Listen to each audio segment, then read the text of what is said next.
മാര് പ്രവാസികളായിട്ട് ബാബേലിൽ പോകേണ്ടി വന്നു.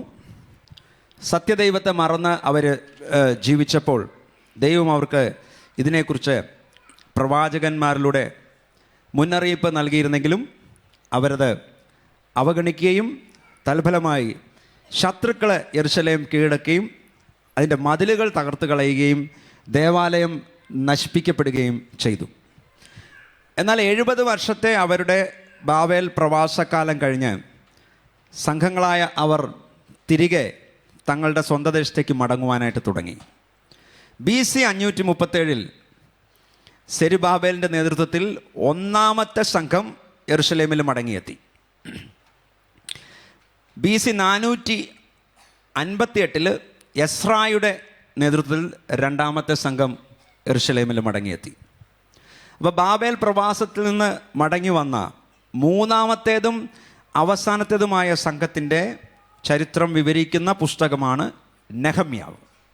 അപ്പം നെഹമ്യാവ് തന്നെയാണ് ഈ പുസ്തകം ഏകദേശം BC 433 യെരുശലേമിൽ വെച്ച് എഴുതിയത്. ഞാനൊന്നുകൂടി ഓർമ്മിപ്പിക്കട്ടെ, ബാബേൽ പ്രവാസത്തിന് ശേഷം ഒന്നാമത്തെ സംഘം സെരുബാബേലിൻ്റെ നേതൃത്വത്തിലും രണ്ടാമത്തെ സംഘം ആരുടെ നേതൃത്വത്തിലാണ്? യെസ്രായുടെ നേതൃത്വത്തിൽ. മൂന്നാമത്തേതും അവസാനത്തേതുമായ സംഘം നെഹമ്യാവിൻ്റെ നേതൃത്വത്തിലാണ് മടങ്ങുന്നത്. അപ്പോൾ പ്രവാസകാലമൊക്കെ കഴിഞ്ഞ് സ്വന്തം ദേശത്തേക്ക് മടങ്ങിയെത്തിയ യഹൂദന്മാർക്ക് തങ്ങളുടെ ദേശത്തിൻ്റെ ശോചനീയ അവസ്ഥയാണ് കാണേണ്ടി വന്നത്. അവർ വീണ്ടും തങ്ങളുടെ ദേശം പണിതെടുക്കേണ്ട അവസ്ഥയാണ് അവർക്കുണ്ടായത്. അപ്പോൾ എസ്രായുടെ പുസ്തകത്തിൽ രേഖപ്പെടുത്തിയിരിക്കുന്നത് പോലെ ദേവാലയം വീണ്ടും പണിതു എങ്കിലും യെരുശലേമിൻ്റെ മതിലുകൾ തകർന്നു തന്നെ കിടക്കുകയായിരുന്നു. അപ്പം ജനത്തിൻ്റെ അലസ മനോഭാവമായിരുന്നു ആ മതിൽ തകർന്നു കിടക്കുവാനുള്ള കാരണം. അത് പണിതെടുക്കുവാനായിട്ട് ആരും മുൻകൈ എടുത്തില്ല. എന്നാൽ ഈ വാർത്ത അന്ന് പേർഷ്യൻ രാജാവിൻ്റെ പാനപാത്ര വാഹകനായിരുന്ന നെഹമ്യാവ് എന്ന പ്രവാസി യഹൂദൻ കേൾക്കുവാനിടയായി. ഈ വാർത്ത കേട്ടത് നെഹമ്യാവിൻ്റെ ജീവിതത്തെ മാറ്റിമറിച്ചു. യെരുശലേമിൻ്റെ മതിലുകളെ പണിയണമെന്ന വലിയ ഭാരം അദ്ദേഹത്തിൻ്റെ ഉള്ളിൽ വരുവാൻ തുടങ്ങി. ഇന്നത്തെ എൻ്റെ സന്ദേശം നെഹമ്യാവിനുണ്ടായ ആ ദർശനത്തെക്കുറിച്ചും അതെങ്ങനെ നെഹമ്യാവ് നടത്തിയെന്നുമാണ്. ഇന്നത്തെ മെസ്സേജിൻ്റെ title call to the wall. Call to the wall. നെഹമ്യാവ് എന്ന വാക്കിൻ്റെ അർത്ഥം യഹോവ ആശ്വസിപ്പിക്കുന്നു എന്നാ. എന്താണ്? ഒന്നുറക്കെ പറഞ്ഞേ. യഹോവ ആശ്വസിപ്പിക്കുന്നു. അപ്പോൾ യഹൂദന്മാർ പ്രവാസികളായിട്ടാണ് പോയതെങ്കിലും അന്യദേശത്ത് ഉന്നത പദവികളിലേക്ക് അവരിൽ ചിലർ ഉയർന്നു വന്നതായിട്ട് ഹിസ്റ്ററി സാക്ഷ്യം പറയുന്നുണ്ട്. ദാനിയേലിനെ കുറിച്ച് നോക്കിയാൽ ബാബേലിലെ ഏറ്റവും വലിയ ജ്ഞാനിയും പ്രധാനമന്ത്രിയുമായി ദാനിയേൽ. ശദ്രക്ക്, മേശക്, അബേദ്നേഗോ അവർ ഉന്നത പദവിയിലുള്ളവരായിരുന്നു രാജ്യത്ത്. എസ്തേർ പേർഷ്യയിലെ രാജ്ഞിയായി. പ്രിയപ്പെട്ടവരെ, ഒരു കാര്യം നിങ്ങൾ മനസ്സിലാക്കണം.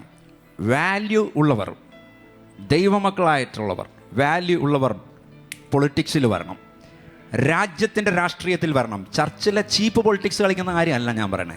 ഓർഗനൈസേഷനിലെ ചീപ്പ് പൊളിറ്റിക്സിന് വേണ്ടി ഇടപെടുക എന്നല്ല, രാജ്യത്തിൻ്റെ പൊളിറ്റിക്സിൽ, പൊളിറ്റിക്കൽ പൊസിഷനിൽ ദൈവമക്കളായിട്ടുള്ളവർ, വാല്യൂസ് ഉള്ളവരായിട്ട് വരുവാനായിട്ട് ഇടയാവണം. ഈ സഭയിൽ നിന്ന് അങ്ങനെ ചിലർ ഉയർന്നു വരുവാനായിട്ട് ഇടയാകട്ടെ എന്ന് ഞാൻ കർത്താവിൽ ആശിക്കുന്നു. നമ്മളിപ്പോൾ ചിന്തിച്ചുകൊണ്ടിരിക്കുന്നത് നെഹമ്യാവ് പാർസി രാജാവായ ഹർത്തഹഷ്ടാവിൻ്റെ പാനപാത്രവാഹകനായിരുന്നു. അത് ഏറ്റവും ഉത്തരവാദിത്തമുള്ള ഒരു പദവിയായിരുന്നു പാനപാത്രവാഹകൻ എന്ന് പറഞ്ഞാൽ. അതായത് വീഞ്ഞിൽ വിഷം കലർത്തിക്കൊടുത്ത് രാജാവിനെ നിഷ്പ്രയാസം കൊല്ലുവാനായിട്ട് ഒരു പാനപാത്രവാഹകന് കഴിയുമായിരുന്നതിനാൽ ഏറ്റവും ഫെയ്ത്ത്ഫുള്ളായിട്ടുള്ള, ഏറ്റവും വിശ്വസ്തനായിട്ടുള്ള ഒരാളെ മാത്രമേ ആ പദവിയിൽ നിയമിക്കുമായിരുന്നുള്ളൂ. അപ്പം രാജാവിന് നൽകുന്ന വീഞ്ഞിൽ വിഷം കലർത്തിയിട്ടില്ല എന്ന് തെളിയിക്കുവാനായി ആ വീഞ്ഞിൻ്റെ ഒരംശം പാനപാത്രവാഹകനായ തൻ്റെ കയ്യിലൊഴിച്ച് രാജാവിൻ്റെ മുമ്പിൽ വെച്ച് കുടിച്ചതിന് ശേഷം മാത്രമേ രാജാവിന് ആ വീഞ്ഞ് നൽകുമായിരുന്നുള്ളൂ. അപ്പോൾ അത്ര വിശ്വസ്തനായിട്ടുള്ളൊരു വ്യക്തി ആയിരിക്കണം. അപ്പോൾ ഒരു പ്രവാസിയായ നെഹമ്യാവിന് ഇത്രയും ഒരു വലിയ ജോലി ലഭിക്കണമെങ്കിൽ നെഹമ്യാവ് എത്ര വിശ്വസ്തനായിരുന്നുവെന്ന് നമുക്ക് ഊഹിക്കാം. നെഹമ്യാവ് എന്ന ഈ ഉന്നതനായ ഉദ്യോഗസ്ഥനെ കാണുവാൻ ഒരിക്കൽ ചില യഹൂദന്മാർ യെരുശലേമിൽ നിന്ന് വന്നു. പേർഷ്യൻ രാജധാനിയിലെ ഈ വലിയ ഉദ്യോഗസ്ഥന് രാജാവുമായിട്ട് അടുപ്പമുണ്ടെന്ന് അവർക്കറിയാം. അവരുടെ ദുഃഖം എന്തായിരുന്നുവെന്ന് നമുക്ക് നോക്കാം. നെഹമ്യാവിൻ്റെ പുസ്തകം 1-ാം അധ്യായം 1 മുതൽ 3 വരെയുള്ള വാക്യങ്ങൾ നമുക്ക് നോക്കാം. ഹഖല്യാവിൻ്റെ മകനായ നെഹമ്യാവിൻ്റെ ചരിത്രം. 20-ാം ആണ്ടിൽ കിസ്ലേവ് മാസത്തിൽ ഞാൻ, അതായത് നെഹമ്യാവ്, ശൂഷൻ രാജധാനിയിലിരിക്കുമ്പോൾ എൻ്റെ സഹോദരന്മാരിൽ ഒരുത്തനായ ഹനാനിയും യഹൂദയിൽ നിന്ന് ചില പുരുഷന്മാരും വന്നു. ഞാൻ അവരോട് പ്രവാസത്തിൽ നിന്ന് ഒഴിഞ്ഞുപോയ യഹൂദന്മാരെക്കുറിച്ചും യെരുശലേമിനെക്കുറിച്ചും ചോദിച്ചു. അതിനവർ എന്നോട്, പ്രവാസത്തിൽ നിന്ന് തെറ്റിയൊഴിഞ്ഞു പോയ ശേഷിപ്പ് അവിടെ ആ സംസ്ഥാനത്ത് മഹാകഷ്ടത്തിലും അപമാനത്തിലും ഇരിക്കുന്നു. യെരുശലേമിൻ്റെ മതിൽ ഇടിഞ്ഞും അതിൻ്റെ വാതിലുകൾ തീവച്ച് ചുട്ടും കിടക്കുന്നു. അപ്പോൾ വളരെ ഉന്നതമായ സ്വസ്ഥമായ ഒരു ജോലിയുമായി ശൂഷൻ രാജധാനിയിൽ വളരെ കംഫർട്ട് സോണിൽ ഇരിക്കുമ്പോഴാണ് നെഹമ്യാവിനോട് സഹോദരനായ ഹനാനിയും വേറെ ചില യഹൂദന്മാരും ഈ വാർത്ത അറിയിക്കുന്നത്. പ്രവാസത്തിൽ നിന്ന് 2 സംഘങ്ങളായി, ആദ്യത്തെ ആരുടെ നേതൃത്വത്തിലാണ് വന്നേ? സെരുബാബേലിൻ്റെ നേതൃത്വത്തിലും. രണ്ടാമത്തെ ആരുടെ നേതൃത്വത്തിലാണ് മടങ്ങി വന്നേ? യെസ്രായുടെ നേതൃത്വത്തിലും യഹൂദന്മാർ തിരികെ ചെന്നിരുന്നു. പക്ഷേ അവരുടെ അവസ്ഥ വളരെ കഷ്ടമാണ്. അവർ അപമാനത്തിലാണ് ഇരിക്കുന്നത്. കാരണം യെരുശലേമിൻ്റെ മതിൽ ഇടിഞ്ഞും വാതിലുകൾ തീവച്ച് ചുട്ടും കിടക്കുന്നു. പ്രിയപ്പെട്ടവരെ, മതിലുകൾ തകർന്നു കിടന്നാൽ ഉണ്ടാകുന്ന പ്രധാനപ്പെട്ട 2 അപകടങ്ങളുണ്ട്.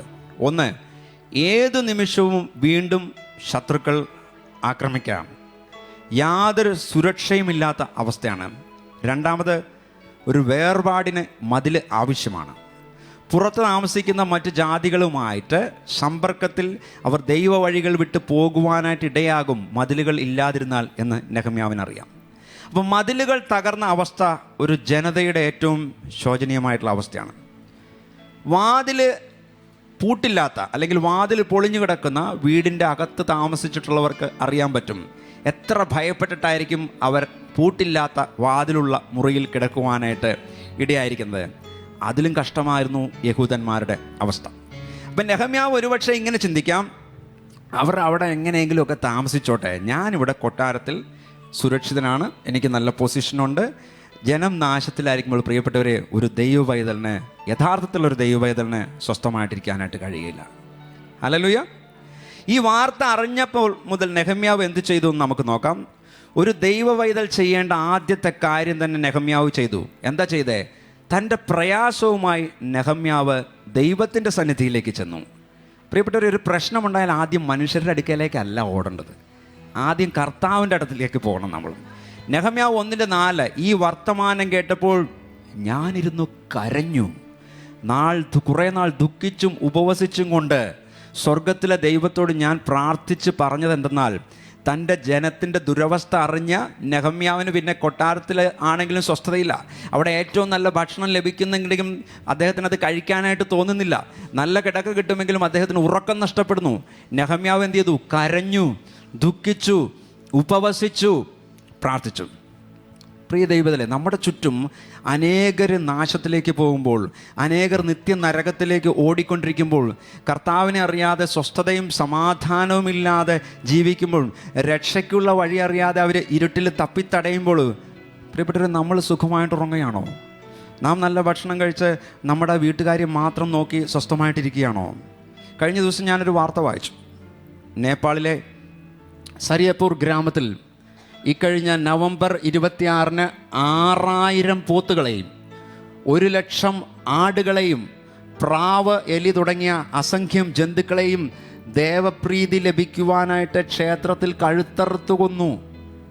ലോകത്തിലെ ഏറ്റവും വലിയ മൃഗബലിയാണ് നടന്നത്. ഈ പടത്തിൽ കാണുന്നത് മുഴുവൻ കഴുത്ത് വെട്ടിയിട്ടിരിക്കുന്ന മൃഗങ്ങളെയാണ്. 2000 വർഷങ്ങൾക്ക് മുമ്പ് അവരുടെ പാപപരിഹാരത്തിനായിട്ട് ബലിയായ യേശുവിനെ കുറിച്ച് അറിയാതെ, ഇവരറിയാതെ ദൈവത്തെ പ്രസാദിപ്പിക്കുവാനായിട്ട് ഇന്നും മൃഗങ്ങളുടെ രക്തമൊഴുക്കുന്നൊരു ജനവിഭാഗം ഈ ഭൂമിയിലുണ്ടെന്നുള്ളത് നമ്മൾ മറന്നു പോകരുത്. ഇതൊരു വാർത്ത മാത്രം. നശിച്ചു പോകുന്ന ആളുകളുടെ എത്ര വാർത്തകൾ നമ്മൾ കേൾക്കുന്നു പ്രിയപ്പെട്ടവരെ. ഇതൊക്കെ നമ്മളെ അസ്വസ്ഥരാക്കാറുണ്ടോ? നമ്മളെ ഡിസ്റ്റർബ് ചെയ്യാറുണ്ടോ ഈ വാർത്തകൾ? അതോ ഇതൊരു വെറും വാർത്തയല്ലേ എന്ന് ചിന്തിച്ച് അടുത്ത പണിക്ക് പോകുവാണോ നമ്മൾ ചെയ്യുന്നത്? ആത്മാക്കളെക്കുറിച്ചുള്ള ഭാരം നമുക്കുണ്ട്. അടുത്തിരിക്കുന്ന ആളോട് പതുക്കെ ചോദിച്ചേ, ആത്മാക്കളെക്കുറിച്ചുള്ള ഭാരമുണ്ടോ എന്ന് ചോദിച്ചേ. പ്രാർത്ഥിക്കാനായിട്ട് നമ്മുടെ മുട്ടുകൾ നമ്മൾ മടക്കാറുണ്ടോ? എൻ്റെ പാസ്റ്റർ, എൻ്റെ ആത്മാവിനെക്കുറിച്ച് തന്നെ ഭാരമില്ല, പിന്നെ എങ്ങനെയാണ് മറ്റുള്ളവൻ്റെ ആത്മാവിനെക്കുറിച്ചുള്ള ഭാരം എന്നുള്ള ചിന്തയായിരിക്കും. ഇവിടെ ഞാൻ മറ്റൊരു വ്യക്തിയെ കൂടി ഓർമ്മിക്കട്ടെ. നശിച്ചു പോകുന്ന നിനവേക്കാരോട് മാനസാന്തരപ്പെടാൻ പ്രസംഗിക്കാൻ ദൈവം നിയോഗിച്ച പ്രവാചകനായിരുന്നു യോന. യോനാക്ക് ശക്തമായിട്ടുള്ള ദൈവവിളി ഉണ്ടായി. എന്നാൽ യോന എന്ത് ചെയ്തു? നിനവേക്ക് പോകുന്നതിന് പകരം തർശീഷിലേക്ക് ടിക്കറ്റ് എടുത്ത് കപ്പലിൽ കിടന്ന് സുഖമായിട്ട് ഉറങ്ങി. എന്നാൽ യോനായ്ക്ക് ലഭിച്ചതുപോലൊരു വിളിയൊന്നും നെഹമ്യാവിന് കിട്ടിയില്ല. എന്നാൽ നശിച്ചു കിടക്കുന്ന മതിലുകളെക്കുറിച്ചുള്ള വാർത്ത നെഹമ്യാവിൻ്റെ ഉറക്കം കെടുത്തി. പ്രിയപ്പെട്ടവരെ, നെഹമ്യാവ് പ്രാർത്ഥിക്കാൻ തുടങ്ങി. പ്രിയ ദൈവത്തിലെ, നമ്മൾ ഇവരിൽ ആരെ പോലെയാണ്? വിളി ലഭിച്ചിട്ടും സുഖമായിട്ട് ഉറങ്ങുന്ന യോനയാണോ, അതോ ആത്മഭാരമുള്ള, ദർശനമുള്ള, പ്രാർത്ഥിക്കുന്ന, പ്രവർത്തിക്കുന്ന നെഹമ്യാവാണോ? യോനയാണോ നെഹമ്യാവാണോ? ഏത് ആത്മാവിലാണ് നമ്മൾ? യോനയുടെ അവസ്ഥയിലെങ്കിൽ ആ അവസ്ഥയിൽ നിന്ന് എഴുന്നേൽക്കുവാനായിട്ട് ഇന്ന് ഫെബ്രുവരി തീരുമാനിക്കണം. നെഹമ്യാവിനെ പോലെ ദൈവം തന്ന ദർശനത്തിന് വേണ്ടി പ്രവർത്തിക്കാൻ പ്രാർത്ഥിച്ച് എഴുന്നേൽക്കണം. ഇന്നാകാം നാളെ ആകാമെന്ന് ചിന്തിച്ചിരിക്കാനായിട്ട് തുടങ്ങിയിട്ട് പ്രിയപ്പെട്ടവർ, നമ്മൾ കുറേ നാളായില്ലേ നമ്മൾ വിശ്വാസികളായിട്ട്, ദൈവമക്കളായിട്ട്. ദൈവം നിങ്ങളെ ഏൽപ്പിച്ചത് ഏത് ശുശ്രൂഷയാണോ അതിനായിട്ട് എഴുന്നേൽക്കണം. Nehemiah got a call to the wall. മതില് പണിക്കായിട്ട് നെഹമ്യാവിന് ഒരു വിളി ലഭിച്ചു. ഒന്ന് പറഞ്ഞേ, മതില് പണിക്കായിട്ട് നെഹമ്യാവിന് ഒരു വിളി ലഭിച്ചു. ആദ്യം നെഹമ്യാവ് എന്ത് ചെയ്തു? ആദ്യം നെഹമ്യാവ് അതിനുവേണ്ടി പ്രാർത്ഥിച്ചു. പ്രിയപ്പെട്ടവരെ, പ്രാർത്ഥന ഇല്ലാത്ത ഒരു ശുശ്രൂഷയും ഫലപ്രദമാകില്ല, ഫ്രൂട്ട്ഫുൾ ആകില്ല എന്നുള്ളത് നമ്മൾ ഓർക്കണം. നെഹമ്യാവ് ഉപവസിക്കുകയും പ്രാർത്ഥിക്കുകയും ചെയ്തത് 2 കാര്യങ്ങളാണ്. സമയമില്ലാത്തതുകൊണ്ട് ഞാൻ വാക്യങ്ങൾ മുഴുവൻ വായിക്കുന്നില്ല. നിങ്ങൾ വീട്ടിൽ ചെന്ന വേദഭാഗങ്ങൾ വായിച്ചു നോക്കണം. നെഹമ്യാവ് ഒന്നാമതായിട്ട് ജനത്തിൻ്റെ പാപം ദൈവത്തിൻ്റെ സന്നിധിയിൽ ഏറ്റുപറഞ്ഞു. നെഹമ്യാവ് 1:6, മഹാനും ഭയങ്കരനുമായ ദൈവമേ, നിന്റെ ദാസന്മാരായ ഇസ്രായേൽ മക്കൾക്ക് വേണ്ടി രാവും പകലും നിന്റെ മുമ്പാകെ പ്രാർത്ഥിക്കുകയും ഇസ്രായേൽ മക്കളായ ഞങ്ങൾ നിന്നോട് ചെയ്തിരിക്കുന്ന പാപങ്ങളെ ഏറ്റുപറയുകയും ചെയ്യുന്ന അടിയൻ്റെ പ്രാർത്ഥന കേൾക്കേണ്ടതിന് നിന്റെ ചെവി ശ്രദ്ധിച്ചും നിന്റെ കണ്ണു തുറന്നും ഇരിക്കണമേ. ഞാനും എൻ്റെ പിതൃഭവനവും പാപം ചെയ്തിരിക്കുന്നു. രണ്ടാമത്, നെഹമ്യാവ് തൻ്റെ ജനത്തിൻ്റെ ആവശ്യം ദൈവത്തോട് അറിയിച്ചു. നെഹമ്യാവ് 1:11, കർത്താവേ, നിന്റെ ചെവി അടിയൻ്റെ പ്രാർത്ഥനയ്ക്കും നിന്റെ നാമത്തെ ഭയപ്പെടുവാൻ താല്പര്യപ്പെടുന്ന നിന്റെ ദാസന്മാരുടെ പ്രാർത്ഥനയ്ക്കും ശ്രദ്ധയുള്ളതായിരിക്കണമേ. ഇന്ന് അടിയന് കാര്യം സാധിപ്പിച്ച ഈ മനുഷ്യൻ്റെ മുമ്പാകെ എനിക്ക് ദയ ലഭിക്കുമാറാക്കണമേ. ഞാൻ രാജാവിന് പാനപാത്രവാഹകനായിരുന്നു. ഇപ്പം നെഹമ്യാവ് 1:1 കിസ്ലേവ് മാസത്തിലാണ് നെഹമ്യാവിന് ഈ വാർത്ത ലഭിക്കുന്നത്. 2:1 നീസാൻ മാസത്തിലാണ് രാജാവിനെ കാര്യം ധരിപ്പിക്കുന്നത്. അതായത് ഏകദേശം 4 മാസക്കാലം നെഹമ്യാവ് പ്രാർത്ഥിക്കുകയും ഉപവസിക്കുകയും ദൈവസന്നിധിയിൽ കണ്ണീരൊഴുക്കുകയും ചെയ്തു. കർത്താവ് പഠിപ്പിച്ചു, മടുത്തു പോകാതെ പ്രാർത്ഥിക്കണം. 4 മാസം പോയിട്ട് 4 മിനിറ്റ് പ്രാർത്ഥിക്കാൻ പറ്റുന്നില്ല അല്ലേ? പ്രാർത്ഥിക്കാൻ ഇന്ന് ആളുകൾക്ക് മടിയാണ്. പ്രാർത്ഥിക്കുമ്പോഴാണ് പ്രിയപ്പെട്ടവരെ ദൈവത്തിലുള്ള നമ്മുടെ ആശ്രയമാണ് നമ്മൾ വെളിപ്പെടുത്തുന്നത്. എനിക്ക് മറ്റാരും ആശ്രയമില്ല, എനിക്ക് ആശ്രയിക്കാനുള്ളത് എൻ്റെ കർത്താവ് മാത്രമേ ഉള്ളൂ എന്നാണ് നമ്മൾ പ്രാർത്ഥനയിലൂടെ പറയുന്നത്. നമ്മുടെ ആവശ്യങ്ങൾ കർത്താവിനോട് പറയുമ്പോൾ, കർത്താവ്, എനിക്ക് ലോകത്തിലൊരു മനുഷ്യനില്ല എന്നെ ഈ വിഷയങ്ങളിൽ സഹായിക്കാൻ, എൻ്റെ വിഷയത്തിൽ വിടുതൽ നൽകാൻ എൻ്റെ തമ്പ്രാനല്ലാതെ ആരുമില്ല, ഞാൻ കർത്താവിൽ ഭരമേൽപ്പിക്കുന്നു. ഇതാണ് പ്രാർത്ഥനയിലൂടെ സംഭവിക്കുന്നത്. അപ്പോൾ സ്വർഗത്തിലെ ദൈവത്തിൻ്റെ കരം ചലിക്കുന്നത് നമുക്ക് കാണുവാൻ സാധിക്കും. മനുഷ്യനാൽ അസാധ്യമായത് പ്രവർത്തിച്ചു തരുന്ന ഒരു ദൈവത്തെയാണ് നമ്മൾ വിളിക്കുന്നത്. ഇമ്പോസിബിൾ എന്ന് പറയുന്ന സാധനം നമ്മുടെ തമ്പുരാൻ്റെ നിഘണ്ടുവിലില്ല. കർത്താവ് പോസിബിൾ ആക്കണമെന്ന് ശ്രമിക്കുന്ന കാര്യം കർത്താവ് അങ്ങ് പോസിബിൾ ആക്കും. ലോകപ്രകാരം ആര് ഇമ്പോസിബിൾ എഴുതിയാലും തമ്പുരാൻ അത് പോസിബിൾ ആക്കാൻ, സാധ്യമാക്കുവാനായിട്ട് തമ്പുരാൻ അത് ഉദ്ദേശിച്ചിട്ടുണ്ടെങ്കിൽ അത് തക്ക സമയത്ത് നിവർത്തീകരിക്കപ്പെടുന്നു. കാലസമ്പൂർണതയിൽ ദൈവം തൻ്റെ പുത്രനെ ലോകത്തിലേക്ക് അയച്ചു എന്ന് പറയുന്ന പോലെ തക്ക സമയത്തായിരിക്കും തമ്പുരാനത് ചെയ്തു തരുന്നത്. അതുകൊണ്ട് നമ്മൾ മടുത്തു പോകരുത്. അപ്പം നെഹമ്യാവ് തൻ്റെ ജോലിയും തുടർന്നു. എങ്ങനെയാണ് ദൈവം നെഹമ്യാവിൻ്റെ പ്രാർത്ഥനയ്ക്ക് മറുപടി നൽകിയതെന്ന് നമുക്ക് നോക്കാം. നെഹമ്യാവ് 2:1-3 വരെ. അർത്തഹ്ശ രാജാവിൻ്റെ 20-ാം ആണ്ടിൽ നീസാൻ മാസത്തിൽ ഞാനൊരിക്കൽ രാജാവിൻ്റെ മുമ്പാകെ ഇരുന്ന വീഞ്ഞെടുത്ത് അവന് കൊടുത്തു. ഞാൻ ഇതിനു മുമ്പേ ഒരിക്കലും അവൻ്റെ സന്നിധിയിൽ കുണ്ഠിതനായിരുന്നിട്ടില്ല. രാജാവ് എന്നോട്, നിന്റെ മുഖം വാടിയിരിക്കുന്നത് എന്ത്? നിനക്ക് ദീനമൊന്നുമില്ലല്ലോ, ഇത് മനോദുഃഖമല്ലാതെ മറ്റൊന്നുമല്ല എന്ന് പറഞ്ഞു. അപ്പോൾ ഞാൻ ഏറ്റവും ഭയപ്പെട്ട രാജാവിനോട്, രാജാവ് ദീർഘായുസ്സായിരിക്കട്ടെ, എൻ്റെ പിതാക്കന്മാരുടെ കല്ലറകളുള്ള പട്ടണം ശൂന്യമായും അതിൻ്റെ വാതിലുകൾ തീ കൊണ്ട് വെന്തും കിടക്കെ എൻ്റെ മുഖം വാടാതെ ഇരിക്കുന്നത് എങ്ങനെ എന്ന് പറഞ്ഞു. രാജാവ് നെഹമ്യാവിനെ ദിവസവും കാണുന്നതാണ്. എപ്പോഴും സന്തോഷത്തോടെ ജോലി ചെയ്യുന്ന നെഹമ്യാവിൻ്റെ മുഖത്തൊരു ദുഃഖം. എല്ലാ ദിവസവും സന്തോഷത്തോടെ ഇരുന്നത് കൊണ്ടാണ് അന്ന് നെഹമ്യാവിൻ്റെ മുഖം വാടിയത് രാജാവ് ശ്രദ്ധിച്ചത്. ഇവിടെ നെഹമ്യാവ് നമ്മളെ ഒരു കാര്യം പഠിപ്പിക്കുന്നുണ്ട്. പ്രിയപ്പെട്ടവരെ, നമ്മൾ ജോലി ചെയ്യുന്നത് എവിടെയാണെങ്കിലും ആത്മാർത്ഥതയോടെ സന്തോഷത്തോടെ ചെയ്യണം. ശ്രദ്ധിച്ചേ, എവിടെ ജോലി ചെയ്യുകയാണെങ്കിലും നമ്മൾ ആത്മാർത്ഥതയോടെ സന്തോഷത്തോടെ ചെയ്യണം. നിങ്ങളുടെ ഓഫീസിൽ നിങ്ങൾ മുഖം ഇങ്ങനെ കയറ്റി പിടിച്ചിരിക്കുകയാണെങ്കിലോ, അവിടെ വരുന്നവർ നിങ്ങളുടെ മുഖത്തോട്ട് നോക്കുമ്പോൾ തന്നെ ഭയങ്കര പ്രശ്നത്തിലാണ് നിങ്ങൾ ഇരിക്കുന്നതെങ്കിൽ ആ കയറി വരുന്നവർക്ക് എന്ത് തോന്നും? നിങ്ങളൊരു നേഴ്സാണെങ്കിൽ രോഗിയോട് സ്നേഹത്തിലാണോ ഇടപെടുന്നത്? അതോ എന്നാൽ ഇരിക്കട്ടെ എന്ന് പറഞ്ഞൊരു ഒറ്റ കുത്തു കൊടുക്കുമോ? നേഴ്സിങ്ങിൽ പിള്ളേർ പറഞ്ഞിട്ടുണ്ട്, അപ്പച്ചനോട് ദേഷ്യം തോന്നിയുള്ള ഒറ്റ കുത്തു കൊടുത്ത് എന്നൊക്കെ പറഞ്ഞിട്ടുണ്ട്. ആ ഗുളിക അതേവിടെ ഇരിക്കണേ, വേണമെങ്കിൽ കഴിച്ച്. അങ്ങനെയാണോ? എന്താ ആറ്റിറ്റ്യൂഡ് എങ്ങനെയാണ്? നിങ്ങളൊരു ടീച്ചറാണെങ്കിൽ നിങ്ങളുടെ പ്രസാദമുള്ള മുഖമാണോ നിങ്ങൾ ക്ലാസ്സിലേക്ക് കയറി ചെല്ലുമ്പോൾ കാണുന്നത്? അതോ കെട്ടിയവനോടും പിള്ളേരോടും മഴകൊണ്ടാക്കിയിട്ട് കയറി ചെല്ലുമ്പോൾ തന്നെ, ക്ലാസ് റൂമിലോട്ട് കയറി ചെല്ലുമ്പോൾ തന്നെ ഒരു നെഗറ്റീവ് എനർജിയാണോ നിങ്ങളിൽ നിന്ന് പുറപ്പെടുന്നത്? നിങ്ങളൊരു സ്ഥലത്തോട്ട് ചെന്നാൽ നിങ്ങളുടെ പ്രസൻസിലുണ്ടല്ലോ, നിങ്ങളുടെ സാന്നിധ്യത്തിൽ തന്നെ ഒരു പോസിറ്റീവ് എനർജി വരണം. അവിടെ ഒരു സങ്കടപ്പെട്ടിരിക്കുന്ന ഒരു സ്ഥലത്തോട്ടാണ് നിങ്ങൾ കയറി ചെല്ലുന്നെങ്കിൽ കൂടുതൽ ദുഃഖമുണ്ടാക്കുകയല്ല, ഒരു സന്തോഷത്തിൻ്റെ ഒരു അവസ്ഥ, ഒരു ട്രാൻസ്ഫോർമേഷൻ അവിടെ സംഭവിക്കുവാനായിട്ട് ഇടയാകണം. അപ്പം നിങ്ങളൊരു മോട്ടിവേഷനായി മാറും മറ്റു പലർക്കും. നെഹമ്യാവിൻ്റെ സന്തോഷമുള്ള മുഖം, എല്ലാ ദിവസവും സന്തോഷമുള്ള മുഖം ആണ് രാജാവ് കാണുന്നത്. ഒരിക്കൽ പോലും നെഹമ്യാവ് വാടിയ മുഖത്തോടെ ജോലി ചെയ്തില്ല. അതുകൊണ്ട് തന്നെ അന്ന് നെഹമ്യാവിൻ്റെ മുഖത്ത് കണ്ട ദുഃഖം രാജാവ് ശ്രദ്ധിച്ചു. എന്താണ് കാര്യമെന്ന് അന്വേഷിച്ചപ്പോൾ നെഹമ്യാവ് യെരുശലേമിലെ ഇടിഞ്ഞു കിടക്കുന്ന മതിലുകളെയും വെന്ത് കിടക്കുന്ന വാതിലുകളെയും കുറിച്ച് രാജാവിനോട് പറഞ്ഞു. നെഹമ്യാവ് 2:4, രാജാവ് എന്നോട് നിന്റെ അപേക്ഷ എന്ത് എന്ന് ചോദിച്ചു. പ്രിയപ്പെട്ടവരെ, പ്രാർത്ഥിക്കുന്ന ദൈവ പൈതലിന് വേണ്ടി രാജാവിൻ്റെ ഉള്ളിലും ദൈവം പ്രവർത്തിക്കും. ഏത് ഓഫീസറുടെ ഉള്ളിലും ദൈവം പ്രവർത്തിക്കും. നിങ്ങളെ ഭാരപ്പെടുത്തുന്ന, നിങ്ങളെക്കൊണ്ട് ചെയ്യാൻ സാധിക്കാത്ത വിഷയമുണ്ടെങ്കിൽ ഇന്ന് പകലത് കർത്താവിൻ്റെ സന്നിധിയിൽ ഏൽപ്പിക്കുക. അങ്ങനെ ഏതെങ്കിലും വിഷയത്താൽ ഭാരപ്പെടുന്നവർ ഇന്നിവിടെ ഉണ്ടെങ്കിൽ, എന്നെ കേൾക്കുന്നുണ്ടെങ്കിൽ നിങ്ങളുടെ വലതുകരം ഒന്ന് ഉയർത്തിക്കേ. ഒരു 30 സെക്കൻഡ്സ് ഒന്ന് അന്യഭാഷയിൽ എല്ലാവരും പ്രാർത്ഥിച്ചേ. 30 സെക്കൻഡ്സ്. റോഷ് മലറെ കൊമ്പൊറോസി കമനസി തിരിതി ബലറബഷട കർത്താവെ, അങ്ങയുടെ മക്കളെ തൃക്കരങ്ങളിലേക്ക് ഏൽപ്പിക്കുന്നു. അവരാൽ മാനുഷിക തലത്തിൽ സാധിക്കാത്ത ഈ അവസ്ഥകൾ കർത്താവ് തന്നെ അവർക്ക് സാധിച്ചു കൊടുക്കണമെന്ന് പ്രാർത്ഥിക്കുന്നു. ആരുടെ ഹൃദയത്തോടാണ്, ആരുടെ ഉള്ളത്തോടാണ്, ഏത് അധികാരികളോടാണ്, ഏത് രാജാക്കന്മാരോടാണ് ഇടപെടേണ്ടത് എന്ന് വെച്ചാൽ തക്ക സമയത്ത് കർത്താവെ, അങ്ങ് ഞങ്ങൾക്ക് കാര്യം നിവർത്തിച്ചു തരുന്ന ദൈവമായിരിക്കുന്നതിനാൽ സ്തോത്രം ചെയ്യുന്നു. കർത്താവ് ഞങ്ങളുടെ അപേക്ഷകൾ കേട്ടിരിക്കുന്നതിനാൽ സ്തോത്രം, യേശുവിൻ്റെ നാമത്തിൽ തന്നെ. ആമേൻ. വിശ്വസിക്കുക, ഏറ്റെടുക്കുക. ആമേൻ പറഞ്ഞവർക്ക് വിടുതലാണത്. ആമേൻ, ആമേൻ.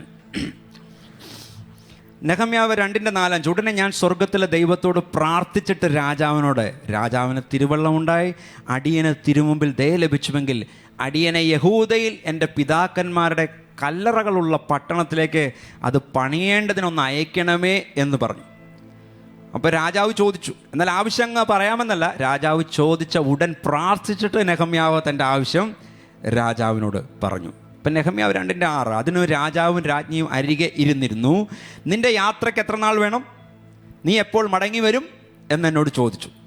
അങ്ങനെ എന്നെ അയപ്പാൻ രാജാവിന് സമ്മതമായി. ഞാനൊരു അവധിയും എടുത്തു.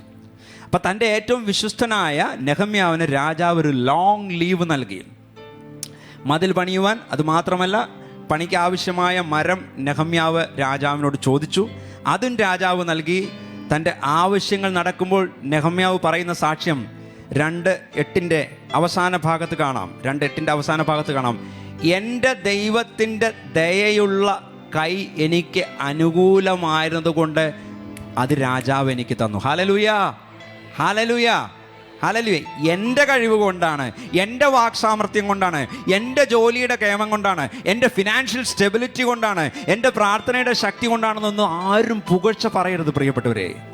നെഹമ്യാവ് സർവ്വ മഹത്വവും ദൈവത്തിന് നൽകി. നിങ്ങൾ ഒരു കാര്യത്തിൽ ഒരാൾ അപ്രിഷ്യേറ്റ് ചെയ്യുകയാണെങ്കിൽ അപ്പം തന്നെ ഉണ്ടല്ലോ, നമ്മൾ ആ മഹത്വം എടുക്കാതെ ഗ്ലോറി ടു ഗോഡ് എന്ന് പറഞ്ഞിരിക്കണം.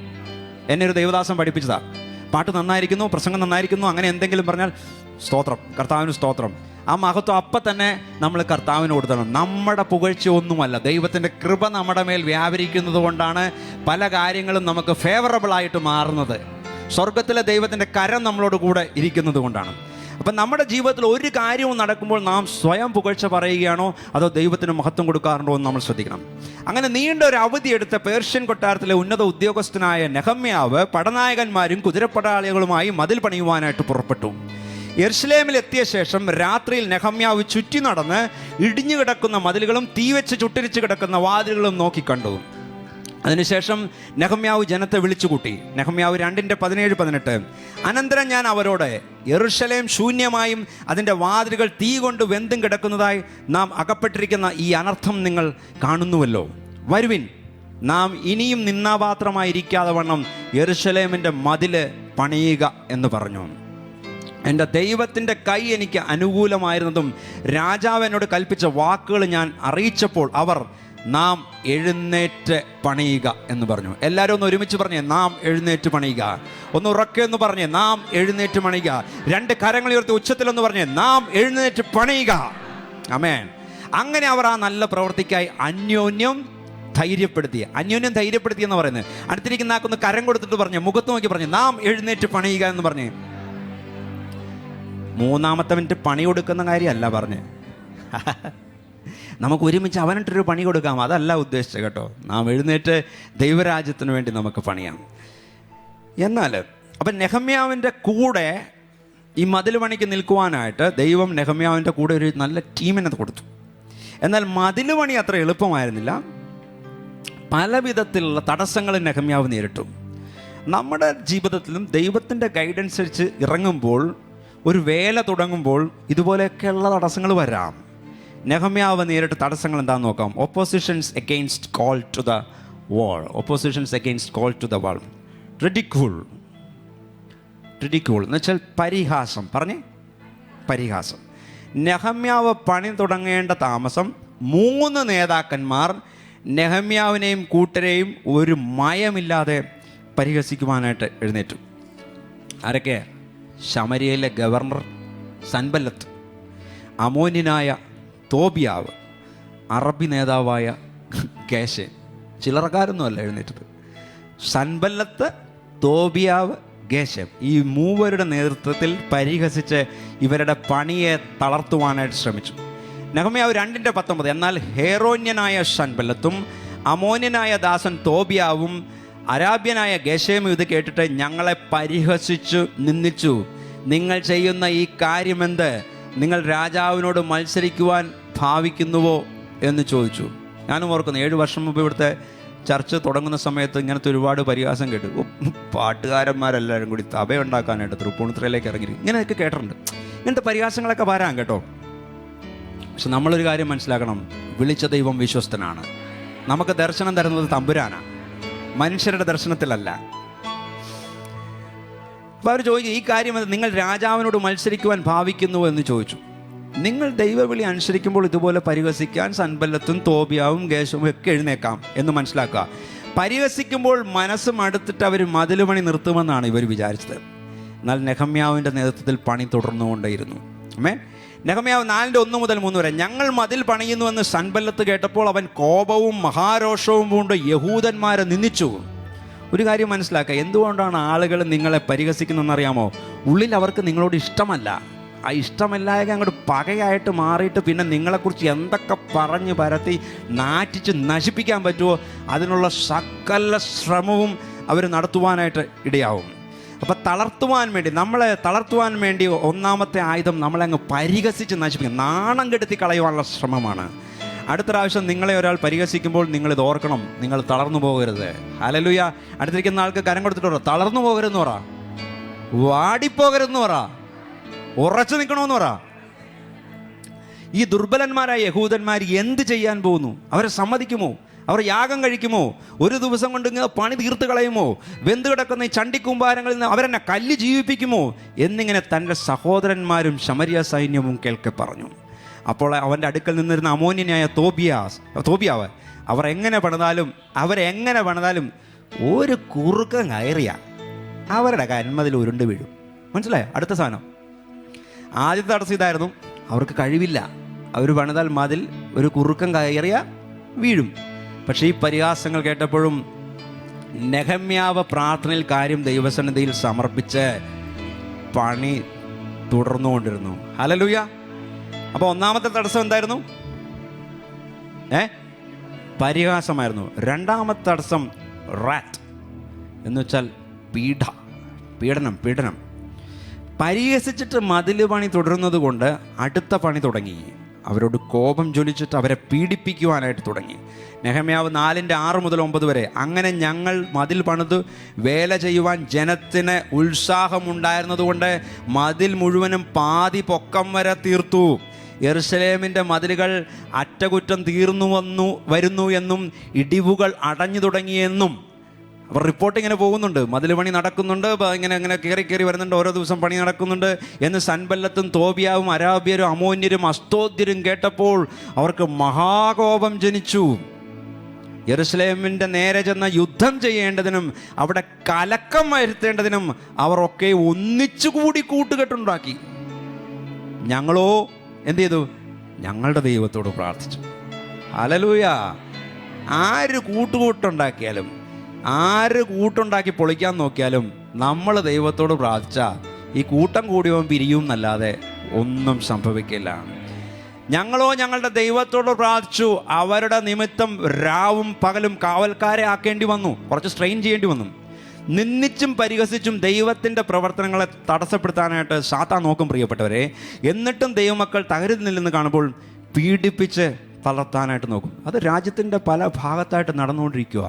പീഡിപ്പിച്ച് തളർത്താനായിട്ട് നോക്കിക്കൊണ്ടിരിക്കുക. എന്നാൽ ഞാനൊരു കാര്യം പറയാം, എന്ത് വാപ്പസി വന്നാലും, എന്ത് ഗർവാപ്പസി വന്നാലും കർത്താവിനെ അറിഞ്ഞവൻ വിട്ടിട്ട് പോവുകയല്ല. കർത്താവിനെ അറിയാതെ രോഗശാന്തിക്കും പണത്തിനും കാറ് മേടിക്കാനും വീട് പണിയാനും മറ്റ് അടാവുടാ പരിപാടികൾക്ക് പോണവനൊക്കെ ആണെങ്കിൽ വേറൊരു സ്ഥലത്തോട്ട് പോകും. യേശു മാത്രമേ നിത്യജീവൻ നൽകുകയുള്ളൂ, യേശു മാത്രമേ രക്ഷകനുള്ളൂ എന്ന് മനസ്സിലാക്കിയ ഒരുത്തനും ഒരിടത്തോട്ടും തിരിച്ചു പോവുകയില്ല. അവൻ കഴുത്ത് വെക്കേണ്ടവനാണെങ്കിൽ കഴുത്ത് വയ്ക്കും, ജീവൻ കൊടുക്കേണ്ടവനാണെങ്കിൽ ജീവൻ കൊടുക്കും. എന്തേ മറ്റു പല രാജ്യങ്ങളിലും ഉള്ളവർ ജീവൻ കൊടുക്കണേ? 4 കൊച്ചു പിള്ളേര് യേശുവിനെ ഒന്ന് തള്ളിപ്പറയാൻ പറഞ്ഞു, തള്ളിപ്പറയില്ലെന്ന് പറഞ്ഞു, കഴുത്ത് കണ്ടിച്ചിട്ടു. എന്താ തള്ളിപ്പറയാത്ത? അവർ രുചിച്ചറിഞ്ഞു കർത്താവിനെ. രുചിച്ചറിഞ്ഞവൻ കർത്താവിനെ വിട്ടിട്ട് പോകില്ല. ആരുടെ പീഡനത്തിൻ്റെ മുമ്പിലും യേശുവിനെ രുചിച്ചറിഞ്ഞവൻ വിട്ടിട്ട് പോകില്ല. ഹല്ലേലൂയ. കരങ്ങളുയർത്തി ഹല്ലേലൂയ പറഞ്ഞേ. ആമേൻ. എന്നാൽ ഭവനത്തിലേക്ക് തിരിച്ചു വരണം. ആര് തിരിച്ചു വരണം? സ്വർഗസ്ഥനായ പിതാവിൻ്റെ അടുക്കൽ നിന്ന് പാപത്താൽ തെറ്റിപ്പോയിട്ടുള്ളവർ സ്വർഗീയ പിതാവിൻ്റെ ഭവനത്തിലേക്ക് തിരിച്ചു വരണം. അതാണ് നമ്മുടെ ഗർവാപ്പസി. പിതാവായ ദൈവത്തിലെങ്കിലേക്ക് മടങ്ങി വരണം. ഹല്ലേലൂയ. ആമേൻ. അപ്പം നെഹമ്യാവും കൂട്ടരും പീഡ വന്നപ്പോഴും ചെയ്യേണ്ട കാര്യം ചെയ്തു. അവർ ദൈവത്തോട് പ്രാർത്ഥിച്ചു. നെഹമ്യാവ് നേരിട്ട് 2 തടസ്സങ്ങൾ നമ്മൾ കണ്ടു. എന്തൊക്കെയാണ്? റിഡിക്യൂൾ, പരിഹാസം. 2 റാറ്റ്, പീഡ. 3 ഡിസ്കറേജ്മെൻറ്റ്, ധൈര്യം ക്ഷയിക്കുക. എന്ന് പറഞ്ഞേ, ധൈര്യം ക്ഷയിക്കുക. സൻബല്ലത്തിൻ്റെയും തോബിയാവിൻ്റെയും ഖേശമിൻ്റെയും പരിഹാസവും പീഡയും ഒക്കെ ഉണ്ടായപ്പോൾ മതിൽ പണിയുന്നവരിൽ ചിലരുടെ ധൈര്യം ചോരാൻ തുടങ്ങി. എല്ലാവരും ഒരേ സെറ്റപ്പ് അല്ലല്ലോ, ഒരേ സ്റ്റൈലല്ലല്ലോ. അപ്പോൾ പ്രതീക്ഷയോടെ മതിൽ പണി പുരോഗമിക്കുന്ന കണ്ട നെഹമ്യാവ് നേരിട്ട് അടുത്ത തടസ്സമായിരുന്നു. നെഹമ്യാവ് 4:10. എന്നാൽ യഹൂദ്യർ ചുമട്ടുകാരുടെ ശക്തി ക്ഷയിച്ചു പോകുന്നു, കല്ലും മണ്ണും ഇനിയും വളരെ കിടക്കുന്നു, ആകയാൽ മതിൽ പണിവാൻ നമുക്ക് കഴിയുകയില്ല എന്ന് പറഞ്ഞു. അപ്പം തൻ്റെ കൂടെ നിന്നവരുടെ ധൈര്യം ചോരുന്നത് നെഹമ്യാവ് കാണുകയാണ്. അവർ പറഞ്ഞത്, ഒത്തിരി കല്ലും ഒത്തിരി മണ്ണും ചുമക്കാനുണ്ട്, ചുമട്ടുകാർക്കിനി ചുമന്ന് ശക്തിയില്ല, മതിൽ പണിയാനായിട്ട് നമുക്കിനി കഴിയില്ല. അപ്പം കൂടെ നിൽക്കുന്നവരെ പരിഹാസവും പീഡയും ഉണ്ടായപ്പോൾ അധൈര്യപ്പെട്ട് പണിയാൻ സാധിക്കില്ല എന്ന് പറഞ്ഞപ്പോൾ പ്രിയപ്പെട്ടവരെ, ആ ലീഡർഷിപ്പിലുള്ള നെഹമ്യാവ് എന്തൊരു മാനസിക പ്രയാസം അനുഭവിച്ചു കാണുമെന്നൊന്ന് ഊഹിച്ചു നോക്കിയേ. ഇപ്പം നെഹമ്യാവ് 3 തടസ്സങ്ങൾ നേരിട്ടു. എന്തൊക്കെ? പരിഹാസം നേരിട്ടു, പീഡ നേരിട്ടു, ടീമിലുള്ളവരുടെ ധൈര്യം ക്ഷയിക്കുന്ന ഡിസ്കറേജ്മെൻറ്റിലൂടെ പോകുന്ന അവസ്ഥ കാണുവാനായിട്ട് ഇടയായി. 4ാമത്തെ പ്രോബ്ലം എന്താണെന്ന് നോക്കാം. ഫിയർ, ഭയം. എന്താണ്? ഭയം. അപ്പം നെഹമ്യാവിൻ്റെ കൂടെ നിന്നവർ അധൈര്യപ്പെടാനുണ്ടായ പ്രധാന കാരണം നെഹമ്യാവ് 4:11 കാണാം. ഞങ്ങളുടെ ശത്രുക്കളോ നാം അവരുടെ ഇടയിൽ ചെന്ന് അവരെ കൊന്ന് പണി മുടക്കുന്നത് വരെ അവർ ഒന്ന് അറിയുകയും കാണുകയും അരുത് എന്ന് പറഞ്ഞു. അപ്പം മതിൽ പണിയുന്നവരെ കൊന്നുകളയുമെന്ന് ഭീഷണി ജനത്തെ ഭയത്തിലാക്കി. ഇത് കേട്ട യഹൂദന്മാർ ചെയ്തതെന്താ? നെഹമ്യാവ് 4:12 കാണാം. അവരുടെ സമീപം പാർത്തിരുന്ന യഹൂദന്മാർ പല സ്ഥലങ്ങളിൽ നിന്ന് വന്ന്, നിങ്ങൾ എങ്ങോട്ട് തിരിഞ്ഞാലും അവർ നമ്മെ ആക്രമിക്കുമെന്ന് 10 പ്രാവശ്യം ഞങ്ങളോട് പറഞ്ഞു. ആവർത്തിച്ച് പറഞ്ഞു. വീണ്ടും വീണ്ടും കേട്ട വധഭീഷണി, തട്ടിക്കളയും. അങ്ങനെ ആവർത്തിച്ചുള്ള വധഭീഷണി ഭീതിയിലാക്കിയപ്പോൾ അത് മതിലുപണിക്ക് തടസ്സമായി. ഭയം മതിലുപണിക്ക് തടസ്സമായി. എന്നാൽ ദർശനമുള്ള നെഹമ്യാവ് എഴുന്നേറ്റ ആളുകളെ ധൈര്യപ്പെടുത്തി, പോരാടാനായിട്ട് അവരെ ഉത്സാഹിപ്പിച്ചു. അക്രമങ്ങളെ നേരിടാനായിട്ട് കാവൽക്കാരെ നെഹമ്യാവ് നിർത്തി. നെഹമ്യാവ് ജനത്തോട് വിളിച്ചു പറഞ്ഞു, വേല വലിയതും വിശാലമായതുമാകുന്നു. എല്ലാവരും ഒന്ന് പറഞ്ഞേ, വേല വലിയതും വിശാലമായതുമാകുന്നു. ഒന്നുകൂടി ഉറക്കെ പറഞ്ഞേ, വേല വലിയതും വിശാലമായതും. ഒരിക്കൽ കൂടി ശബ്ദത്തിൽ പറഞ്ഞേ, വേല വലിയതും വിശാലമായതുമാകുന്നു.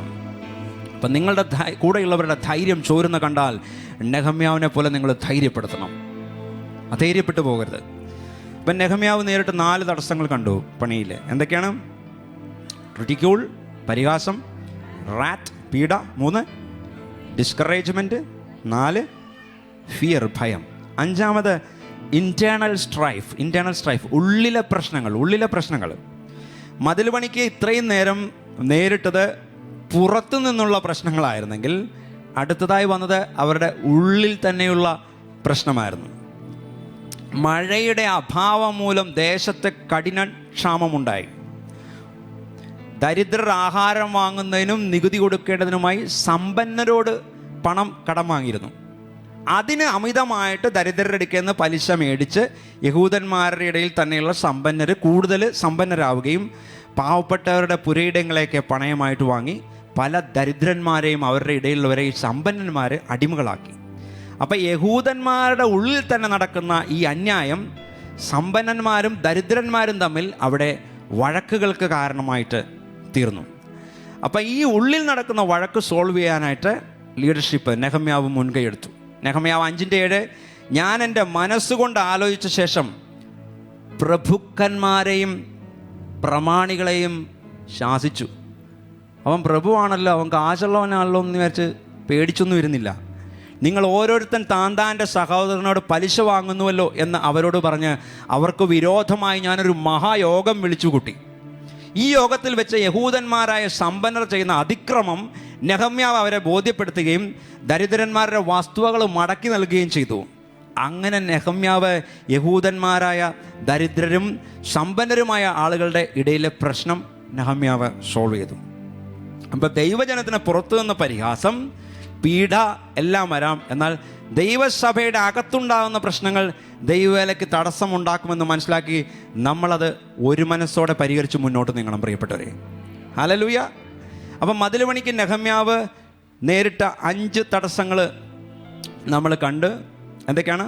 1 പരിഹാസം, 2 പീഡ, 3 ഡിസ്കറേജ്മെൻറ്റ്, 4 ഭയം, 5 ഇൻറ്റേർണൽ സ്ട്രൈഫ്, ഉള്ളിലെ പ്രശ്നങ്ങൾ. 6 എന്താണ്?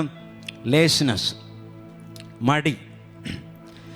എന്താണ് മടി? നെഹമ്യാവ് 4:10 വായിച്ചു, എന്നാൽ യഹൂദ്യർ ചുമട്ടുകാരുടെ ശക്തി ക്ഷയിച്ചു പോകുന്നു, കല്ലും മണ്ണും ഇനിയും വളരെ കിടക്കുന്നു, ആകയാൽ മതിൽ പണിവാൻ നമുക്ക് കഴിയുകയില്ല എന്ന് പറഞ്ഞു. അപ്പോൾ ഈ പുസ്തകം വായിക്കുമ്പോൾ ഇതുപോലെ പണി ചെയ്യുവാൻ മടിയുണ്ടായിരുന്ന ചിലർ വേലയ്ക്ക് തടസ്സമായിട്ട് നിന്നുവെന്ന് കാണാം. പ്രിയപ്പെട്ടവരെ, മടി പിടിച്ചവർക്ക് ദൈവവേല ചെയ്യാൻ സാധ്യമല്ല. എന്നാ പ്രാർത്ഥന, ഞായറാഴ്ചയല്ലേ ഞങ്ങൾക്ക് രാവിലെ അവിടെ ഒരാളെ കാണാൻ പോകണം, ഞായറാഴ്ച മാത്രമല്ലേ നമുക്കൊരു അവധി കിട്ടുള്ളൂ, എന്നാ സൺഡേ സ്കൂളിൽ നിന്ന് പിള്ളേർ ക്ലാസ്സൊക്കെ കഴിഞ്ഞ് വന്ന് പിന്നെ പിള്ളേർ സമയത്തൊന്നും സൺഡേ സ്കൂളിൽ നിന്ന് കൊണ്ടുവരാൻ പറ്റില്ല, എന്നാ അഡൽട്ട് ബൈബിൾ സ്റ്റഡി നിന്ന് ഞങ്ങൾ എത്ര വർഷമായിട്ട് വിശ്വാസത്തിൽ വന്നേക്കണം, പിന്നെ ഈ അഡൽട്ട് ബൈബിൾ സ്റ്റഡിയിൽ നിന്നൊക്കെ ഞങ്ങൾ എന്നാ പഠിക്കാനാണ്, എന്നാ ആവാനാന്നേ, എന്നാ ഉപവാസ പ്രാർത്ഥനയാന്നേ, ഞങ്ങൾക്കൊരു ആവശ്യം വരുമ്പോൾ ഞങ്ങൾ പിന്നെ തന്നെ 21 ദിവസം ഇരുന്നോളാം. ഈ പറയുന്ന സമയത്ത് അനുസരിച്ച് പോവുകയാണെങ്കിൽ വേറെ പരിപാടിക്കൊന്നും പോകേണ്ടി വരികയില്ല. പ്രിയപ്പെട്ടവരെ, നമ്മൾ ദൈവവേലയിൽ പ്രയോജനപ്പെടണം എന്നുണ്ടെങ്കിൽ ആത്മീയമായ കാര്യങ്ങൾക്ക് നമ്മുടെ ജീവിതത്തിൽ നമ്മൾ പ്രാധാന്യം കൊടുക്കണം. ഒരു ആമേനുമില്ല, ഒരു ഹല്ലേലൂയ ഇല്ല. എന്തോ ദോഷമുള്ള കാര്യമാണെന്നറിയോ പാസ്റ്റർ പറഞ്ഞ്. പ്രിയപ്പെട്ടവരെ, അതുകൊണ്ട് ഉത്സാഹമുള്ളവരായി കർത്താവിൻ്റെ വേല ചെയ്യുവാനായിട്ട് നമുക്ക് തീരുമാനിക്കാം. അടുത്തിരിക്കുന്ന ആളുകളോട് സ്നേഹത്തോട് പറഞ്ഞാൽ ഉത്സാഹമുള്ളവരായിരിക്കണം എന്ന് പറഞ്ഞേ. അപ്പം നെഹമ്യാവ് നേരിട്ട 6 തടസ്സങ്ങൾ എന്തൊക്കെയാണ് കണ്ടു? നമ്മൾ എന്തൊക്കെ കണ്ടു? Ridicule, rat, discouragement, internal strife, laziness. Okay, അടുത്തത് അവസാനത്തെ സൈറ്റനിക് സബ്റ്റിലിറ്റി. സാത്താൻ്റെ തന്ത്രങ്ങൾ, സാത്താൻ്റെ സ്ട്രാറ്റജീസ്, സാത്താൻ്റെ തന്ത്രങ്ങൾ. അപ്പോൾ മുമ്പിൽ പറഞ്ഞ ഒരായുധവും ഏൽക്കാതെ വന്നപ്പോഴും അവസാനത്തെ ആയുധം എടുത്തു, സാത്താൻ്റെ തന്ത്രം. എന്ത് ചെയ്തിട്ടും നെഹമ്യാവിനെ തളർത്താനായിട്ട് സാധിക്കുന്നില്ലെന്ന് കണ്ടപ്പോൾ സ്ട്രാറ്റജി നോക്കണം. നെഹമ്യാവിൻ്റെ ശത്രുക്കൾ സ്നേഹം നടിച്ചു, കോംപ്രമൈസ് ടോക്ക് നെഹമ്യാവിനെ വിളിക്കുവാനായിട്ട് തുടങ്ങി. ഒരു പണി നടക്കുന്നില്ല എന്നപ്പോൾ കോംപ്രമൈസ് ടോക്ക് കൊണ്ടുവന്നു. എന്തൊക്കെ സ്ട്രാറ്റജി! 4 പ്രാവശ്യം നെഹമ്യാവിനെ വിളിപ്പിച്ചു. വരൂ നെഹമ്യാവേ, ഓ മൈ ഡിയർ നെഹമ്യാവേ, വരൂ, നീ വരൂ, നമുക്ക് വൈകുന്നേരം ഒരു കാപ്പ് കുടിക്കാം, അല്ലെങ്കിൽ നമുക്ക് ഒരു ചിക്കൻ ബിരിയാണി കഴിക്കാം എന്നൊക്കെ പറഞ്ഞ് ഒരു ഫെലോഷിപ്പ്. വാന്നേ, നമ്മൾ പണ്ട് രാഷ്ട്രീയത്തിലും സിനിമയിലൊന്നും പൊതുവായ ശത്രുക്കളില്ല. എപ്പോൾ വേണമെങ്കിലും കൂട്ടുകൂടാം, എപ്പോൾ വേണമെങ്കിലും വഴക്കിടാം. അങ്ങനെയാണ്. കഴിഞ്ഞ ദിവസം ഒരു മന്ത്രി പറയുന്നത് കേട്ട്, രാഷ്ട്രീയത്തിൽ അങ്ങനെ കുറച്ച് നാളത്തേക്ക് ശത്രു അങ്ങനെയൊന്നുമില്ല, എപ്പോൾ വേണമെങ്കിലും കൂട്ടുകൂടാം എന്ന് പറയുന്ന പോലെ നെഹമ്യാവിനെ ഒരു കോംപ്രമൈസ് ടോക്കിന് വിളിച്ചു. എന്നാൽ ഈ കോംപ്രമൈസ് ടോക്കുകൾ മതിൽ പണിക്ക് തടസ്സമാണെന്ന് വിവേചിക്കുവാനുള്ള ദൈവിക ജ്ഞാനം നെഹമ്യാവിനുണ്ടായിരുന്നു. ഹല്ലേലൂയ. ദൈവവേലയ്ക്കെതിരായിട്ട് നിന്ന പീഡ ഭീഷണികളൊന്നും ഫലിക്കാതെ വരുമ്പോൾ പിശാച് ചെയ്യുന്ന തന്ത്രമുണ്ട്. വാ, ഏതായാലും ഇങ്ങനെ ചില കാര്യങ്ങളിലൊക്കെ നമുക്ക് വ്യത്യാസമുണ്ടെങ്കിലും നമുക്കൊന്ന് ഒരുമിച്ച് നിൽക്കാം കേട്ടോ, നമുക്ക് ഒരുമിച്ച് നിന്ന് മുന്നോട്ട് പോവാം, കോംപ്രമൈസ് ചെയ്യാം. ഇങ്ങനെയുള്ള കോംപ്രമൈസുകളെ തടസ്സങ്ങളായി തന്നെ കണ്ട് വിവേചിക്കുവാനായിട്ട് ദൈവമക്കൾ ഇടവരണം. അവൻ നെഹമ്യാവ് 6:3 കോംപ്രമൈസ് ടോക്കിന് വിളിച്ചവർക്ക് നെഹമ്യാവ് കൊടുത്ത മറുപടി കാണാം. ഞാൻ അവരുടെ അടുക്കിലേക്ക് ദൂതന്മാരെ അയച്ചു, ഞാനൊരു വലിയ വേല ചെയ്തു വരുന്നു, എനിക്ക് അങ്ങോട്ട് വരുവാൻ കഴിവില്ല. ഞാൻ വേല വിട്ട് നിങ്ങളുടെ അടുക്കൽ വരുന്നതിനാൽ അതിന് മിനക്കേട് വരുത്തുന്നത് എന്തിന് എന്ന് പറയിച്ചു. അപ്പം നെഹമ്യാവ് തൻ്റെ കോൾ ടു ദ വോൾ, മതിൽ പണിക്കുള്ള വിളിയിൽ നേരിട്ട 7 തടസ്സങ്ങൾ നമ്മൾ കണ്ടു. എന്തൊക്കെയാണ്? Ridicule, rat, discouragement, fear, internal strife, laziness, satanic subtlety. അപ്പം തടസ്സങ്ങൾ ഉണ്ടാവുന്നത് സ്വാഭാവികം. എന്നാൽ പ്രിയപ്പെട്ടവരെ, കർത്താവിൻ്റെ വേല, കർത്താവിൻ്റെ പ്രവൃത്തി ആയതുകൊണ്ട് അത് പൂർത്തീകരിക്കപ്പെടും. കർത്താവ് തന്ന ദർശനമാണെങ്കിൽ കർത്താവ് അത് തീർത്തു തരും. ഹല്ലേലൂയ. നെഹമ്യാവ് 6:15 ഒരു വലിയ വിജയത്തിൻ്റെ വാക്യമാണ്. 6:15. ഇങ്ങനെ മതിൽ 52 ദിവസം പണിത് ഏലൂൽ മാസം 25-ാം തീയതി തീർത്തു. ഹല്ലേലൂയ. ഒന്ന് ഉറക്കെ വായിച്ചേ. ഇങ്ങനെ മതിൽ 52 ദിവസം പണിത് ഏലൂൽ മാസം 25-ാം തീയതി തീർത്തു. ഒന്ന് ഉറക്കെ എല്ലാവരും കൂടി ഒന്ന് ഒരുമിച്ച് വായിച്ചേ, സഭയായിട്ടൊന്ന് ഒരുമിച്ച് വായിച്ചേ. ഇങ്ങനെ മതിൽ 52 ദിവസം പണിത് ഏലൂൽ മാസം 25-ാം തീയതി തീർത്തു. ആമേൻ. എങ്ങനെ? ഈ തടസ്സങ്ങളെല്ലാം നേരിട്ട് യെരുശലേമിൽ ഇടിഞ്ഞു കിടന്ന മതിലുകളും വെന്ത് കിടന്ന വാതിലുകളും നെഹമ്യാവിന്റെ നേതൃത്വത്തിൽ പണിതു. ഹല്ലേലൂയ. പാർശ്യ രാജാവിന്റെ കൊട്ടാരത്തിലെ ഈ പ്രവാസി യഹൂദനിലൂടെ യഹൂദന്മാരുടെ ഹിസ്റ്ററിയിലെ ഒരു പുതിയ ചാപ്റ്റർ അവിടെ തുടങ്ങുകയായിരുന്നു. ആമേൻ. നമുക്ക് ദൈവസന്നിധിയിൽ എഴുന്നേക്കാം. ഹല്ലേലൂയ. ദൈവം നമ്മൾ ഓരോരുത്തരെയും വലിയൊരു ഉദ്ദേശത്തോടെയാണ് വിളിച്ചിരിക്കുന്നത്. വേല വലുതും വിശാലവുമായതാണ്. പ്രിയപ്പെട്ടവരെ, പട്ടണങ്ങളെ രൂപാന്തരപ്പെടുത്തുന്ന, ദേശത്തെ രൂപാന്തരപ്പെടുത്തുന്ന ഒരു മിഷൻ, ഒരു ദൗത്യം എന്നിലൂടെയും നിങ്ങളിലൂടെയും ചെയ്യുവാനായിട്ട് കർത്താവ് ആഗ്രഹിക്കുന്നു. എത്ര പേര് അതിന് തയ്യാറാണ്? കർത്താവെ, എന്നെ ആ മിഷനിൽ, ആ ദൗത്യത്തിൽ എന്നെ പ്രയോജനപ്പെടുത്തണമേ എന്ന് സമർപ്പിക്കുവാനായിട്ട് എത്ര പേർക്ക് സാധിക്കും? വേല വിശാലമാണ് പ്രിയപ്പെട്ടവർ, വേല വിശാലമാണ്. ഈ പട്ടണത്തെ നമുക്ക് കർത്താവിൻ്റെ കരത്തിൽ ഏൽപ്പിക്കാം. ഈ തൃപ്പൂണിത്തുറ ദേശത്തെ നമുക്ക് കർത്താവിൻ്റെ കരത്തിൽ ഏൽപ്പിക്കാം. ഇവിടത്തെ ഇടിഞ്ഞു കിടക്കുന്ന മതിലുകൾ ദൈവവചനത്താൽ പണിയപ്പെടുവാൻ, ഈ ശൂന്യമായ കോട്ടക്കൊത്തളങ്ങൾ ദൈവവചനത്താൽ പണിയപ്പെടുവാനായിട്ട് പരിശുദ്ധാത്മാവ് ഇവിടെ ഇറങ്ങേണ്ടതിന് വേണ്ടി നമുക്ക് കരങ്ങളിലേക്ക് കൊടുക്കാം. നമ്മളെ അതിന് സഭയായിട്ട് ഉപയോഗിക്കേണ്ടതിന് വേണ്ടി നമുക്ക് കർത്താവിൻ്റെ കരങ്ങളിൽ കൊടുക്കാം. യോനയെ പോലെ വിളി കേട്ടിട്ടും ഉറങ്ങിക്കിടക്കാതെ, നെഹമ്യാവിനെ പോലെ പ്രാർത്ഥിച്ച് ദൈവം ഏൽപ്പിച്ച ശുശ്രൂഷ ചെയ്യുമെന്ന് തീരുമാനിക്കുക. ജീവിതത്തിന്റെ മതിലുകൾ പണിതിട്ടുണ്ടെങ്കിൽ അത് പണിയുവാനായിട്ട് പരിശുദ്ധാത്മാവിനെ ഏൽപ്പിക്കുക. കുടുംബത്തിന്റെ മതിലുകൾ പൊളിഞ്ഞു കിടക്കുകയാണെങ്കിൽ അത് പണിയുവാനായിട്ട് കർത്താവിനെ ഏൽപ്പിക്കുക. നിങ്ങളുടെ ബിസിനസിന്റെ മതിലുകൾ പൊളിഞ്ഞു കിടക്കുകയാണെങ്കിൽ, നിങ്ങളുടെ ജീവിതത്തിന്റെ ഏത് മേഖലയുടെ മതിലുകളാണോ പൊളിഞ്ഞു കിടക്കുന്നത് അത് പണിതെടുക്കുവാനായിട്ട് തമ്പുരാന്റെ കരത്തിലേക്ക് ഈ പകൽ സമർപ്പിക്കുക. നമ്മുടെ ഈ ലോക ജീവിതം തീരുമ്പോൾ പ്രിയപ്പെട്ടവരെ, നമുക്ക് വെച്ചിരിക്കുന്ന ആയുഷ് എത്രയെന്ന് അറിയില്ല. എന്നാൽ ഈ ലോക ജീവിതം തീരുമ്പോൾ നമുക്ക് പാടുവാൻ സാധിക്കണം, ഞാൻ നല്ല പോർ പൊരുതു, ഓട്ടം തികച്ചു, വിശ്വാസം കാത്തു, ഇനി നീതിയുടെ കിരീടം എനിക്കായി വെച്ചിരിക്കുന്നു വരുവാൻ നമുക്ക് ഓരോരുത്തർക്കും ഇടയാട്ടെ. ലോകെ ഞാനോട്ടം തികച്ചു, സ്വർഗ്ഗഗേഹേ വിരുദിനായി. ലോകെ ഞാനോട്ടം തികച്ചു, സ്വർഗ്ഗഗേഹേ വിരുദിനായി. പറന്നിടും ഞാൻ മറുരൂപമായി പരനേശ്വരാജൻ സന്നിധൗ. പറന്നിടും ഞാൻ മറുരൂപമായി പരനേശ്വരാജൻ സന്നിധൗ. ദൂതസംഘമാകവേ എന്നെ എതിരേൽക്കുവാൻ സദാ സന്നദ്ധരായി നിന്നിടുന്നേ. ശുഭ്രവസ്ത്രധാരിയായ എൻ്റെ പ്രിയന്റെ മുമ്പിൽ ഹല്ലേലൂയ പാടിടും ഞാൻ. ശുഭ്രവസ്ത്രധാരിയായ എൻ്റെ പ്രിയന്റെ മുമ്പിൽ ഹല്ലേലൂയ പാടിടും ഞാൻ. ഏറെ നാളായി കാണാനാശയാൽ കാത്തിരുന്ന എൻ്റെ പ്രിയനേ, ഏറെ നാളായി കാണാനാശയായി കാത്തിരുന്ന എൻ്റെ പ്രിയനേ, തേജസ്സോടെ ഞാൻ കാണുന്ന നേരം തിരുമാർവോടണഞ്ഞിടുമേ. തേജസ്സോടെ ഞാൻ കാണുന്ന നേരം തിരുമാർവോടണഞ്ഞിടുമേ. ദൂതസംഘമാകവേ എതിരേൽക്കുവാൻ സദാ സന്നദ്ധരായി നിന്നിടുന്നേ. ശുഭ്രവസ്ത്രധാരിയായ എൻ്റെ പ്രിയന്റെ മുമ്പിൽ ഹല്ലേലൂയ പാടിടും ഞാൻ. ശുഭ്രവസ്ത്രധാരിയായ എൻ്റെ പ്രിയന്റെ മുമ്പിൽ ഹല്ലേലൂയ പാടിടും ഞാൻ. താതൻ പേർക്കായി സേവ ചെയ്തതാ, താതൻ എന്നെ മാനിക്കുവാനാ. താതൻ പേർക്കായി സേവ ചെയ്തതാ, താതൻ എന്നെ മാനിക്കുവാനാ. തരുമോരോരോ ബഹുമാനങ്ങൾ വിളങ്ങിടും കിരീടങ്ങളാം. തരുമോരോരോ ബഹുമാനങ്ങൾ വിളങ്ങിടും കിരീടങ്ങളാം. ദൂതസംഘമാകവേ എന്നെ എതിരേൽക്കുവാൻ സദാ സന്നദ്ധരായി നിന്നിടുന്നേ. ശുഭ്രവസ്ത്രധാരിയായ എൻ്റെ പ്രിയന്റെ മുമ്പിൽ ഹല്ലേലൂയ പാടിടും ഞാൻ. ശുഭ്രവസ്ത്രധാരിയായ എൻ്റെ പ്രിയന്റെ മുമ്പിൽ ഹല്ലേലൂയ പാടിടും ഞാൻ. നീതിമാന്മാരായ സിദ്ധന്മാർ, ജീവനും വേറുത്ത വീരന്മാർ.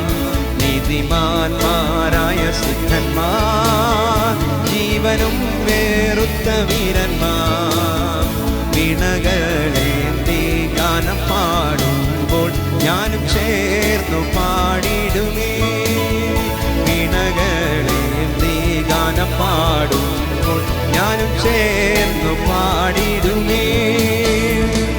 ദൂതസംഘമാകവേ എന്നെ എതിരേൽക്കുവാൻ സദാ സന്നദ്ധരായി നിന്നിടുന്നേ.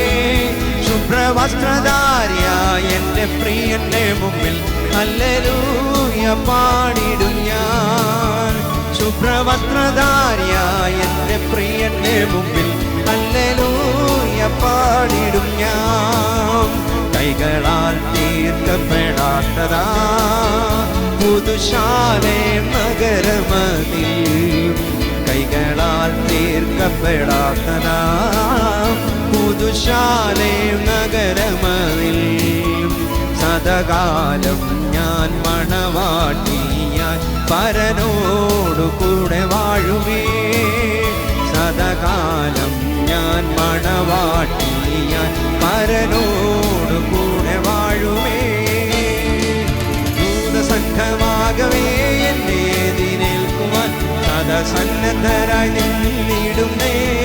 ശുഭ്രവസ്ത്രധാരിയായ എൻ്റെ പ്രിയന്റെ മുമ്പിൽ ഹല്ലേലൂയ പാടിടും ഞാൻ. ശുഭ്രവസ്ത്രധാരിയായ എൻ്റെ പ്രിയന്റെ മുമ്പിൽ ഹല്ലേലൂയ പാടിടും ഞാൻ. ലോകെ ഞാനൻ ഓട്ടം തികച്ചു, സ്വർഗഗേഹേ വിരുദിനായി. ലോകെ ഞാനൻ ഓട്ടം തികച്ചു, സ്വർഗഗേഹേ വിരുദിനായി. പറന്നിടും ഞാൻ മറുരൂപമായി പരനേശ്വരാജൻ സന്നിധോ. പറന്നിടും ഞാൻ മറുരൂപമായി പരനേശ്വരാജൻ സന്നിധോ. ദൂത സംഘമാകവേ സന്നദ്ധരായി നിന്നിടുന്നേ. ശുഭ്രവസ്ത്രധാരിയായ എൻ്റെ പ്രിയന്റെ മുമ്പിൽ ഹല്ലേലൂയ പാടിടും ഞാൻ. ശുഭ്രവസ്ത്രധാരിയായ എൻ്റെ പ്രിയന്റെ മുമ്പിൽ ഹല്ലേലൂയ പാടിടും ഞാൻ. ഹല്ലേലൂയ